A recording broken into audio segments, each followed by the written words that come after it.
제가 이렇게 적어왔습니다. 적어왔기 때문에 이렇게 적어온 이유는 그냥 이렇게 여러 말 이렇게 하는 것보다는 이렇게 간략하게 설명을 드리고 싶었는데 8장이나 되네요. 그냥 이렇게 그냥 담대하게 읽어 나가겠습니다. 안녕하세요. 저희 가정이 서수지 교회에서 예배드린 지 2달이 되었습니다. 먼저 서수지 교회에 저희 가정을 소개하게 되어 감사드립니다. 형제라는 이름을 얻게 되는 은혜를 입은 건 어머니를 교회에 모셔다 드리고 모셔오면서입니다. 교통이 좋지 않은 곳에 살며 얻게 된 은혜입니다. 젊은 청년을 얻은 하나님께서 자매를 소개해 주었습니다. 장로님에게 이메일 주소가 적힌 종이 한 장을 받았는데 그때 자매가 아르헨티나에 있었기 때문입니다. 자매가 귀국을 하게 되었고 종이 한 장을 받은 지 9개월 만에 결혼식을 하였습니다. 아르헨티나가 우리나라와 정반대에 있다고 합니다. 지금 이 자리에서 땅을 파고 들어가면 지구의 중심을 지나 아르헨티나가 나온다 합니다. 시차가 12시간 나오고 낮과 밤이 반대인 이 먼 곳까지 가서 일을 할 만큼 영리하고 용감한 자매입니다. 그렇게 남편이라는 이름을 얻게 되었습니다. 나에게 아내가 생기니 신기하게도 자녀가 생기기 시작하였습니다. 온유, 지유, 승유라는 세 아이가 생겼고 부모라는 이름을 얻게 되었습니다. 첫째 온유는 자기가 하고 싶은 공부와 일이 생기는 꿈을 그리는 고3입니다. 둘째 지유는 밖에서는 조용하지만 집에서는 화통하게 깔깔대는 기쁨이 있는 그리고 붓글씨를 잘 쓰는 중1입니다. 셋째 승유는 조용하지만 자기가 하고 싶은 일이나 일을 하기에 주저하지 않는 진격의 초5입니다. 온유라는 의미 잘 아시죠? 그리스도와 동행하는 사람인 온유한 사람이기를 바래 이름을 온유라 지었습니다. 그리고 온유한 건 지혜롭다 하여 지유, 그리고 그리스도를 또한 이러한 언니들을 잘 따라가라고 승유라고 지었습니다. 그리고 일평생 일만 하셔서 남는 시간에 뭘 해야 할지를 모르는, 또한 자식 먹이기 위해 아직도 궁리 중인 저희 어머니까지 저희 가정은 6명입니다. 그래서 저희 집에는 카니발이 필요합니다. 6명 타면 주말에 버스 전용 차량을 탈 수 있습니다. 정말 짜릿합니다. 남들 막혀 못 가는데 싱싱 가는 그 기분. 근데 좀 미안합니다. 그래서 2번밖에 안 해봤습니다. 어머니와 아이들과 아내와 많은 곳을 여행하기도 하였고요. 맛있는 음식을 먹기도 하였고, 이렇게 소소하게 행복을 누리는 가정입니다. 이 소소함들을 지키고 싶었습니다. 그래서 열심히 지키는 방법을 연구하고 찾아내었습니다.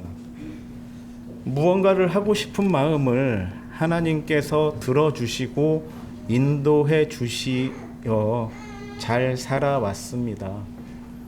그런데 이 열심이라는 내 의지에 문제가 있음을 알게 하는 일들이 생겼습니다. 처음에는 별일 아니라 생각했습니다.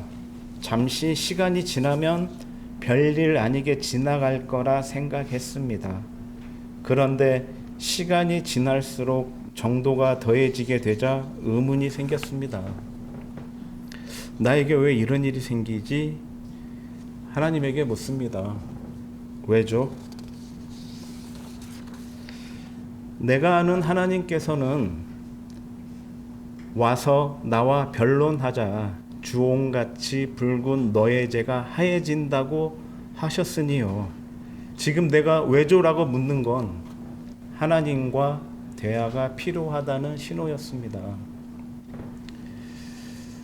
저희 가정에 아이들이 자라면서 아이들과 함께 성경을 읽어야 하는 필요가 있었고 성경을 함께 보는 일을 하곤 하였습니다.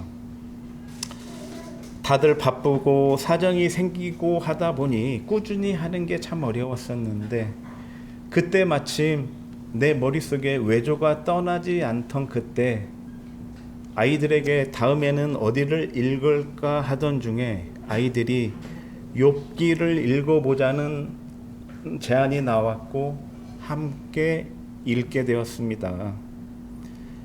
쭉 함께 읽어가던 중 새 친구와 욥의 대화가 지속되는 욥기 중간쯤이 되니 이 새 친구가 내 주변에 있는 흔한 사람의 모습이라는 사실이 다가왔습니다. 그리고 나도 누군가에게 새 친구의 모습을 하고 있지는 않은지 생각하였습니다.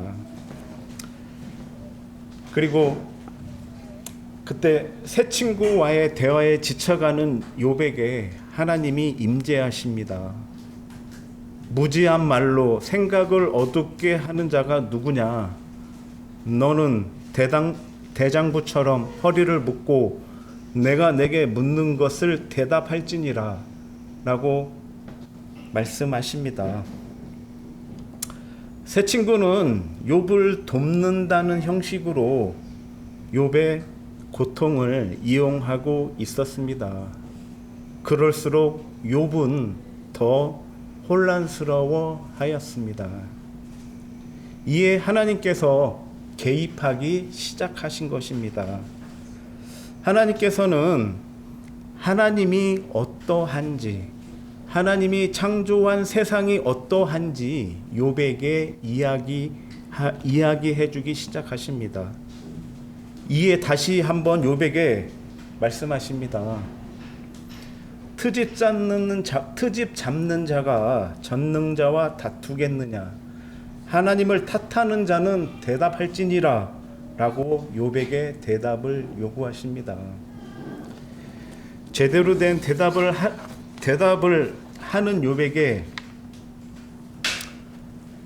하지 못하는 욥에게 너는 위엄과 존귀로 단장하며 영광과 영화를 입을지니라.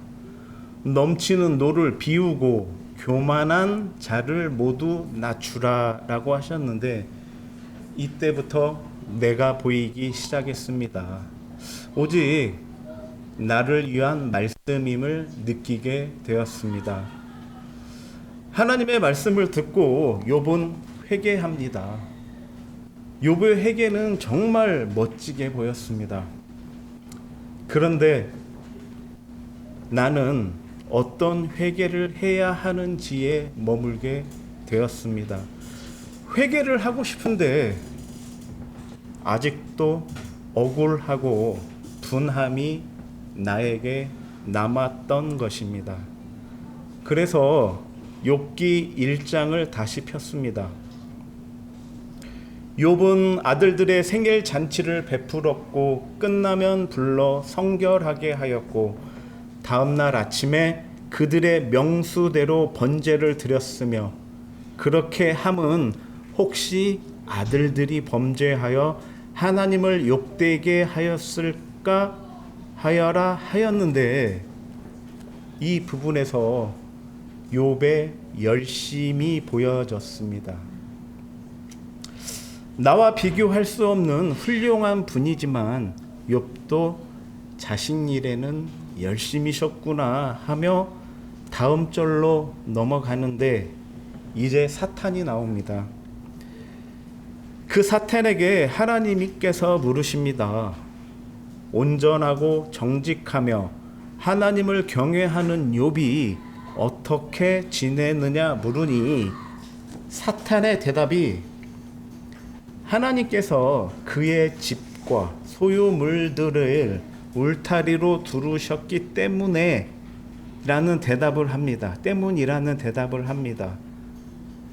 또한 그의 모든 소유물을 치면 주를 향하여 욕할 것이라고 합니다. 이에 하나님께서 욥의 소유물을 사탄의 손에 맡깁니다. 그리고 이렇게 말씀하십니다.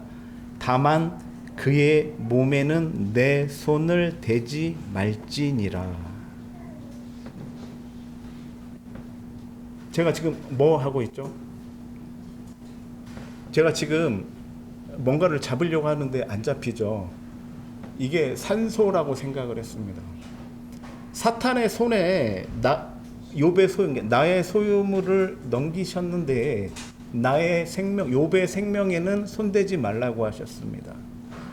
사탄의 손에 쥐어질 수 없는 게 나의 생명임을 알게 되었습니다.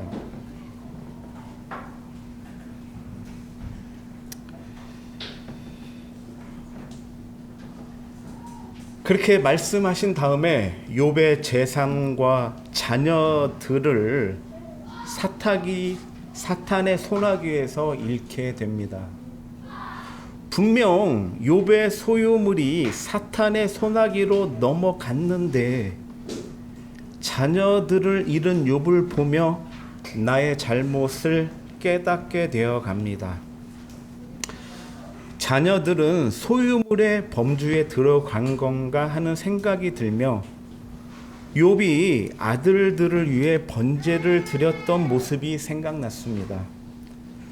나의 구원으로 내 자녀를 구원하게 할 수 없음을, 내 열심으로 내 자녀의 구원을 얻게 할 수 없음을 깨닫는 순간이었습니다.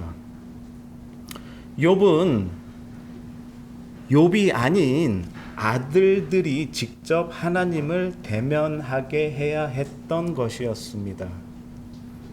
이렇게 하지 않은 욥을 보고서 사탄은 이를 잘못한 걸로 본 겁니다. 사탄은 나의 잘못하고 있음을 파고듭니다. 사탄은 다시 한번 하나님께 욥에 대하여 말합니다. 가죽으로 가죽을 바꾸오니 사람이 그의 모든 소유물로 자기의 생명을 바꾼다 라고 말씀드리니 하나님께서 내가 그를 내 손에 맡기노라. 다만 그의 생명은 해하지 말지니라 라고 다시 한번 말씀하십니다. 이에 사탄이 욥을 쳐서 발바닥에서 정수리까지 종기가 나게 하였고 욥은 제 가운데 앉아 질그릇 조각으로 몸을 긁고 있었습니다. 그때 그의 아내마저 욥을 저주하고 떠나버립니다. 욥이 아내 저주한 거 아시죠? 차라리 하나님을 원망하라고 하죠. 이렇게 욥은 혼자 남게 됩니다. 그 혼자라는 의미 잘 아실 겁니다. 예수 그리스도도 빈들에서 하나님께 기도하셨으니까요.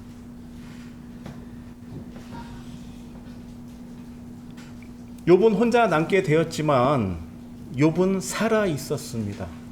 하나님께서 그의 생명을 지키셨으니까요. 하나님께서 욥의 생명을 사탄의 소나기에 넘기지 않으셨으니까요. 이로써 내가 분명히 회개해야 될 부분이 무엇인지 알게 되었습니다. 참 많은 부분, 나의 열심, 우리 살고 있는 이 세상이 우리 자본주의에 살고 있습니다. 우리 공산주의가 아니죠. 우리 초등학교 때부터 자본주의하고 공산주의 차이 뭐라고 하죠? 소유할 수 있냐 없냐라는 걸 학교에서 배웁니다.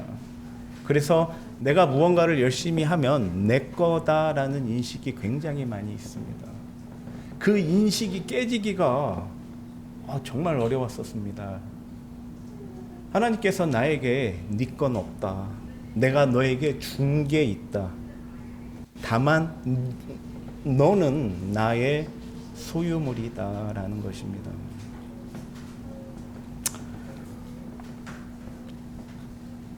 이에 그 욥의 멋진 회개가 다시 새롭게 보입니다. 욥이 어떻게 회개하였는지 다들 아시겠지만 제가 한번 성경 그대로 읽겠습니다. 내가 주께 대하여 귀로 듣기만 하였사오나 이제 눈으로 주를 배옵나이다. 그러므로 내가 스스로 거두어 드리고 티끌과 제 가운데서 회개하나이다. 우리 사람은 사람에게 많은 권명과 훈계하기를 좋아합니다. 그러나 하나님은 나에게 내가 스스로 거두어 드리기를 기다리셨습니다. 이 순간이 굉장히 짜릿하다고 해야 되나? 하나님이 어떠한 분이신지에 대해서 내 삶에 다가온 순간, 이 순간이 너무 황홀했습니다. 어느 사람도 나를 이렇게 대하지 않는데, 어느 누구도 나를 이렇게 대하지 않는데 나를 참 존귀하게 대해 주시는구나.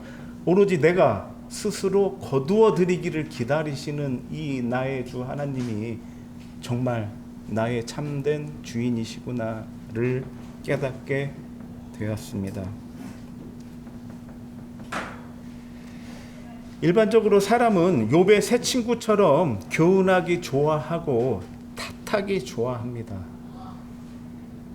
그러나 욥의 회개에서 욥이 본 하나님은 욥을 스스로 거두어 드리게 하셨습니다.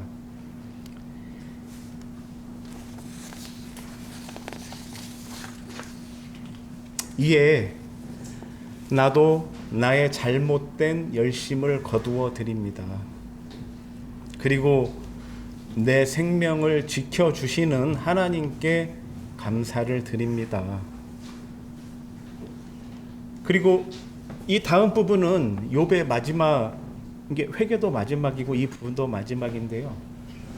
하나님께서 욥에게 다시 많은 재산과 아내와 자녀를 주십니다. 하나님이 이렇게 주시는 분이더라고요. 사람이 내가 관리를 못해 사단의 소유로 넘어갈 뿐이지요. 이 마지막 부분에서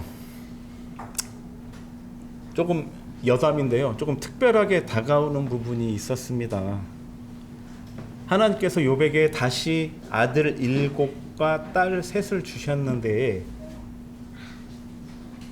보통 우리 성경에 사람에 대해서 이름이 기록된다라는 건 무한한 영광인 거라고 생각을 하고 알고 있습니다. 그리고 여자의 이름을 잘 기록하지는 않습니다. 그런데 마지막에 아들 7에 대한 이름에 대한 기록은 없고 딸 3의 이름이 기록되어져 있습니다.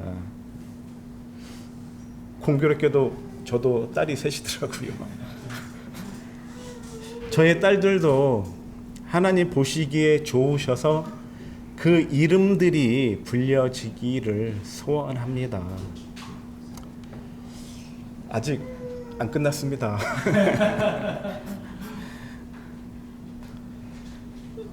내가 만난 하나님에 대한 간증이었고요. 이제 예수님에 대한 간증을 하겠습니다. 다시 처음으로 돌아가서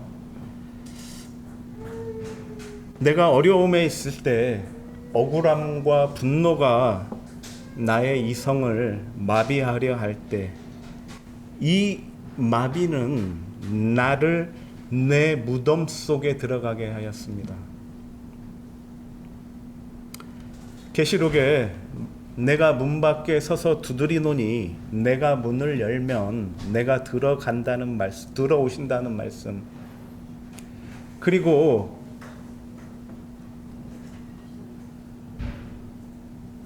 나사로의 죽음에서 나사로가 죽은 지 나흘째 되었을 때 무덤 문을 열게 하시는 예수 그리스도,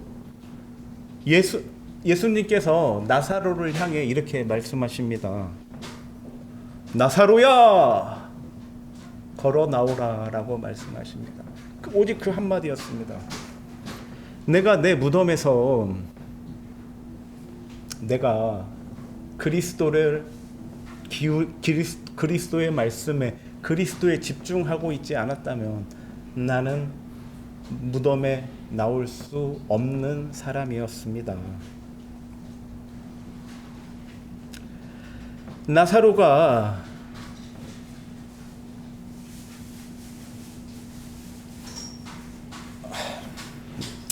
그렇게 걸어 나올 수 있었던 건 예수님께서 부르시는 그 음성을 놓치지 않았기 때문입니다.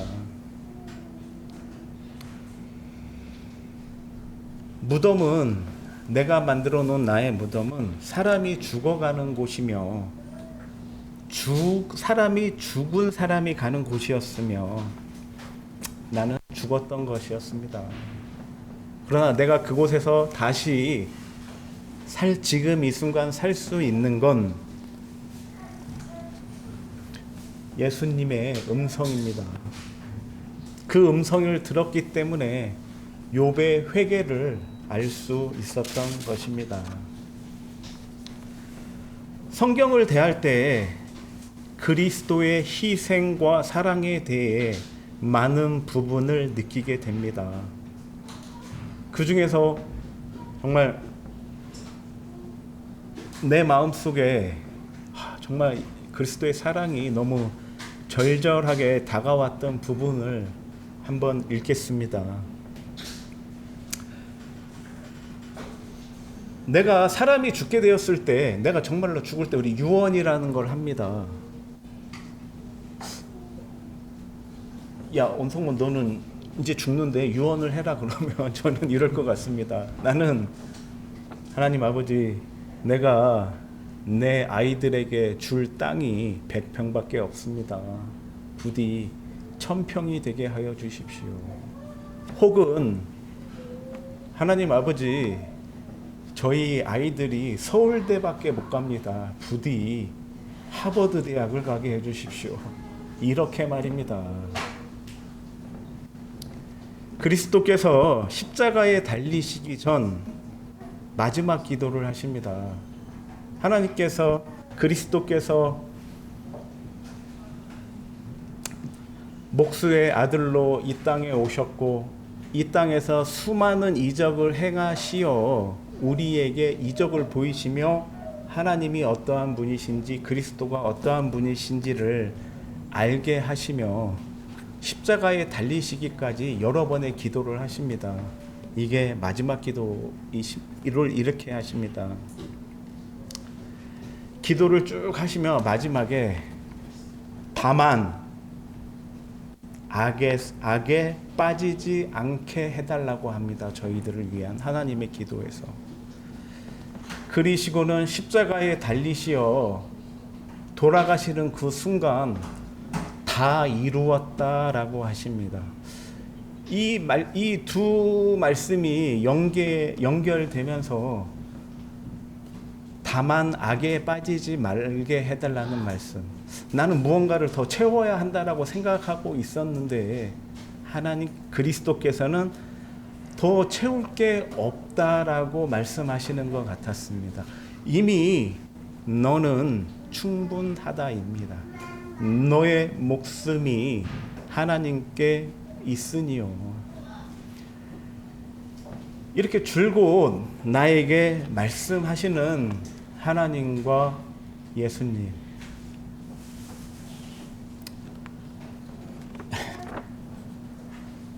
죄송합니다. 아직 안 끝났습니다. 이제 우리 삼위일체의 하나님이라고 하시죠.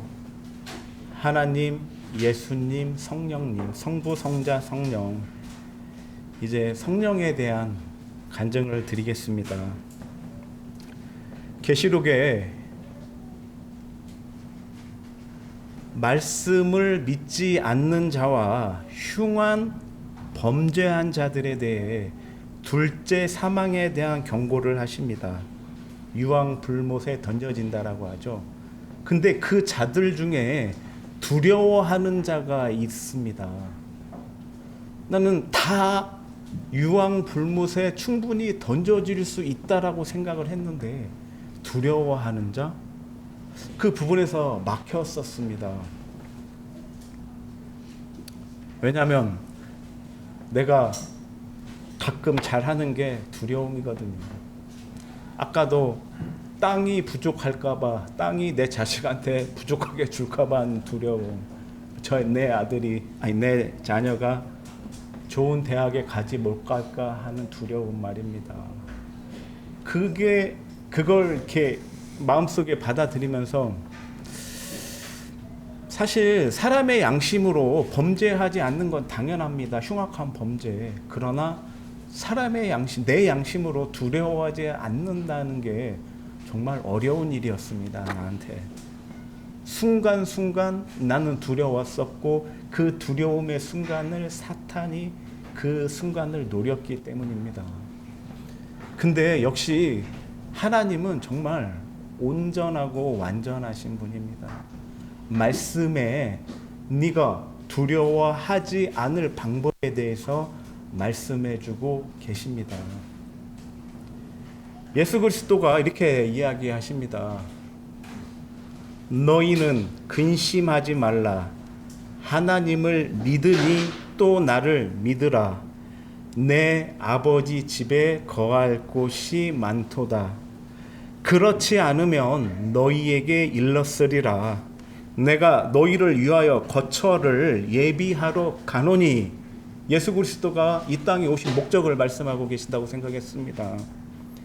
가서 너희를 위하여 거처를 예비하면 내가 다시 와서 너희를 내게로 영접하여 나 있는 곳에 너희도 있게 하리라 라고 하셨습니다.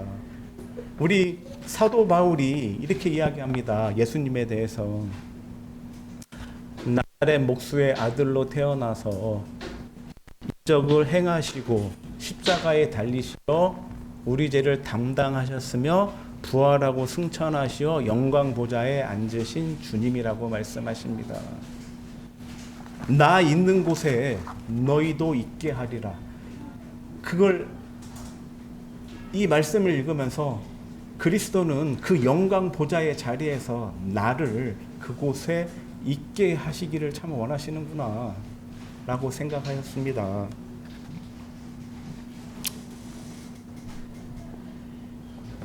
그리고 그 말씀 후반에 이렇게 이야기하십니다. 그리스도께서 보혜사 곧 아버지께서 내 이름으로 보내실 성령 그가 너희에게 모든 것을 가르치고 내가 너희에게 말한 모든 것을 생각나게 하리라. 평안을 너희에게 끼치노니 곧 나의 평안을 너희에게 주노라. 내가 너희에게 주는 것은 세상이 주는 것과 같지 아니하니라. 너희는 마음에 근심하지도 말고 두려워하지도 말라라고 말씀하십니다. 두려워하지 말아야라고 하시면서 나에게 평안을 주셨더라고요.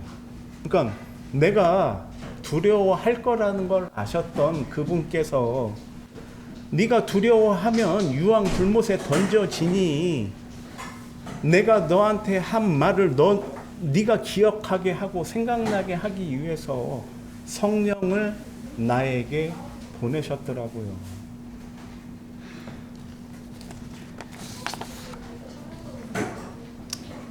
이 말씀을 보면서 참으로 나의 연약함과 이를 위해서 예비하신 예수님과 또한 그 성령의 임재하심에 감사가 되었고 내가 기억해야 할 건 두려움이 아닌 평안임을 알게 되었습니다. 내 생명을 지키시는 하나님, 이제 삼위일체 하나님이신 성부, 성자, 성령의 간증을 다 하였습니다. 마지막으로 말씀에 나오는 인물 중 에녹에 대한 기록입니다. 우리 성경 창세기에 에녹에 대한 기록이 있죠. 그리고 또 신약 성경에서 또 이렇게 이야기하고 있습니다. 믿음으로 에녹은 죽음을 보지 않고 옮겨졌으니 하나님이 그를 옮기심으로 다시 보이지 아니하였느니라. 그는 옮겨지기 전에 하나님을 기쁘시게 하는 자라 하는 증거를 받았느니라. 이런 에녹을 보면서 에녹은 나는 할 수 없는 일을 한 사람이었습니다. 에녹은 죽음을 보지 않고 옮겨졌지만 나는 죽음을 알지 못하면 살 수 없는 사람입니다. 그리스도가 나를 대속하지 않으면 살 수 없는 사람입니다. 에녹은 하나님을 기쁘시게 하는 자이지만 나는 하나님을 기쁘시게 하는 것에 부족함이 있는 사람입니다. 그래서 소원합니다. 하나님께서 나의 생명을 지키고 구원하신 것, 그 일을 하나님께서 하신 것, 하나님께서는 그 일을 기쁘게 여기신다라는 것, 내가 이 일을 잊지 않고 기억하는 것으로 하나님께서 기쁘시게 받으신다라는 것, 이거 하나를 잊지 않고 살아가길 소원합니다. 이렇게 부족한 사람이지만 이렇게 강단의 자리에 올라와서 간증을 드릴 수 있게 하신 거 감사합니다. 어쨌든